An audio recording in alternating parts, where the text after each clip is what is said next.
Já, við erum stödd fyrir framan hið glæsilega hús Vatnsnes og veðurguðirnir eru í sínu besta skapi og það eru líka sjálfstæðismenn og miðflokksmenn sem eru að fara að undirrita nýjan samning. Það er nýr meirihluti að fæðast í Reykjanesbæ. Komið með okkur inn. Komið sæl og takk fyrir að koma til okkar hér í dag. En við erum hér í dag til að kynna nýjan meirihluta sem ætlar að hefja nýtt sóknarskeið í Reykjanesbæ. Það var fljótt ljóst í samtölum okkar, Gunnlaugs og flokkana, að flokkarnir deila skýrri sýn hvernig við viljum sjá sveitarfélagið þróast og byggjast upp á næstu árum. En við búum í sveitarfélagi sem hefur sérstaka stöðu á landinu. Við erum með alþjóðaflugvöllinn, við erum með öflugt atvinnulíf og sterkt samfélag sem grunn. Sterkt atvinnulíf er forsenda góðrar þjónustu og velferðar og öflugs samfélags og því mun meirihlutinn ryðja úr hindrunum úr vegi fyrir atvinnulífið og gera öllum ljóst að hvergi er betra að stunda atvinnustarfsemi en í Reykjanesbæ. Eins og við höfum oft sagt áður, við búum í bæ tækifæranna. En það er núna undir okkur komið að grípa þessi tækifæri. Við ætlum að leggja áherslu á ábyrgari fjármálastjórn og tryggja að fjármunir bæjarbúa nýtist sem best. Við viljum létta byrðum af heimilum og fyrirtækjum og tryggja að hækkandi fasteignamat leiði ekki sjálfkrafa til hærri og aukinna álagna. Það þarf að vera einfaldara og auðveldara fyrir fólk að koma sér þaki yfir höfuðið. Því mun þessi meirihluti gera fólki kleift að byggja meira og borga minna með því að afnema innviðaskatt fráfarandi meirihluta sem nam nokkrum milljónum króna á hverja byggða íbúð. En eins og kom nú skýrt fram, held ég hjá okkur báðum í kosningabaráttunni, að við munum henda húsnæðisáætlun fráfarandi meirihluta á ruslahaugana, en við höfum engan áhuga á því að verða litla Reykjavík. Þvert á móti munum við skapa eftirsóknasta verðasta sveitarfélag landsins fyrir fjölskyldur þar sem draumurinn hagstætt sérbýli, góða skóla, þrotlust tækifæri verða að veruleika. En til þess að ná þessu fram og leggja þessa áherslu þá munum við breyta hvernig við setjum upp fastanefndir sveitarfélagsins og munum til að mynda stofna leikskólaráð til að leggja áherslu á að koma þeim málaflokki í lag. Þetta verður sem sagt framkvæmdamiðað samstarf þar sem áherslan verður á að klára verkefni og skila raunverulegum árangri fyrir bæjarbúa.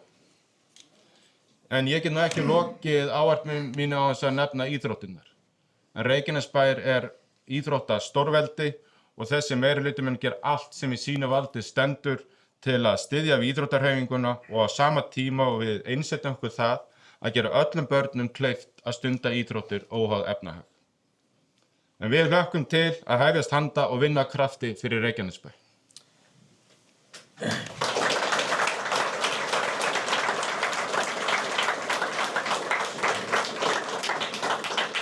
Já, það sem sameinar okkur í þessu samstarfi, það er klárlega skýrvilji til að setja hagsmuni bæjarbúa í fyrsta sæti. Við ætlum að einbeita okkur að grunnverkefnum sveitarfélagsins og forgangsraða fjármunum að ábyrgð.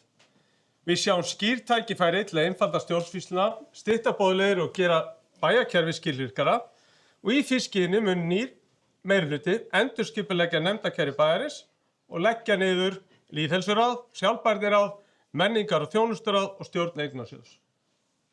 Verkefni þessar málaflokka verður áfram sinnt af fullum krafti, en við teljum mikilvægt að fjármunir og áherslu fari frekar í þjónustu og framkvæmdir en aukna yfirbygging og stjórnsýslu.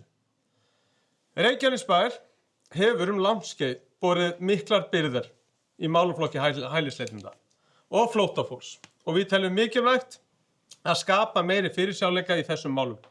Við fögnum því að fólk kemur hingað til að vinna og taka þátt í samfélaginu, en gerum leið skýra kröfum að þeir sem hér setjast að virði íslensk lög, gildi og samfélagsreglur. Nýr meirihluti mun ekki gera nýja flóttamannasamninga við ríkið á þessu kjörtímabili. Við teljum að bæjarbúar kalla eftir meiri samvinnu, meiri fókus og meiri framkvæmdum.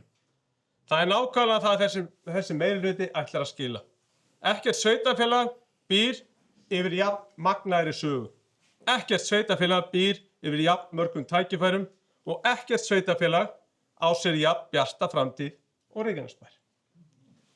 Flokkarnir hafa sammælst það að Vilhjálmur Árnason verði bæjarstjóri Reykjanesbæjar og ég, Gunnlaugur Kárason, verði formaður bæjarráðs og Margrét Þórarinsdóttir verði forseti bæjarstjórnar.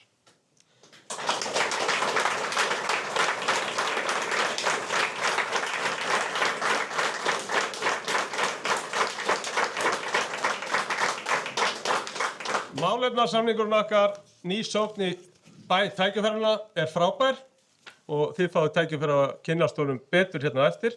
En núna er bara komið að því að við ætlum að fara á öftustu síðuna og kvitta. Það ekki bara? Þetta nokkur að bíða. Penni.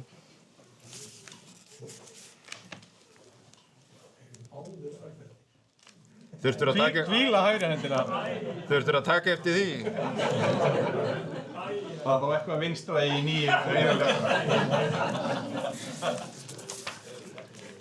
Við notum ekki hægri hlutan í hvað sem er.